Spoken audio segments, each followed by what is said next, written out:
দুটি সুন্দর কণ্ঠ, দুটি সুন্দর মানুষ, আমাদের প্রিয় দুই স্যার। হ্যাঁ, আমি কথা বলছি রহিমা নওশের আলী ডিগ্রি কলেজের ইসলামী ইতিহাস বিভাগের দুই সম্মানিত স্যারকে নিয়ে।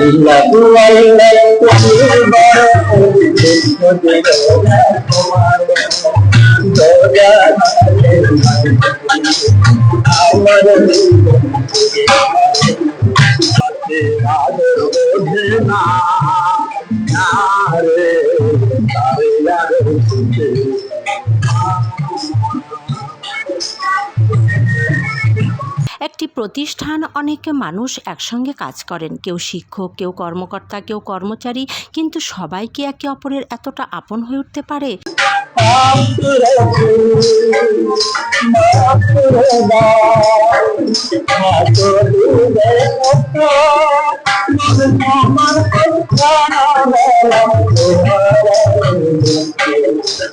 আসলে কর্মক্ষেত্র শুধু দায়িত্ব পালনের জায়গা নয়, কখনো কখনো এই জায়গাটি হয়ে ওঠে সুন্দর কিছু সম্পর্কের ঠিকানা। বেশি আদর করলে তার কদর থাকে না,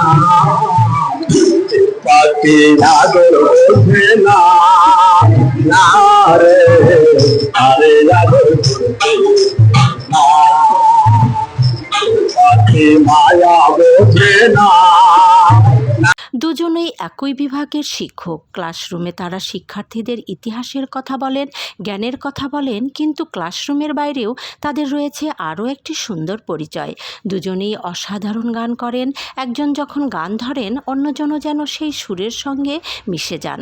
কণ্ঠ আলাদা, গায়কী আলাদা, কিন্তু গানের প্রতি ভালোবাসাটা যেন একই। শিক্ষকতা শুধু বই পড়ানো কিংবা ক্লাস নেওয়ার মধ্যে সীমাবদ্ধ নয়।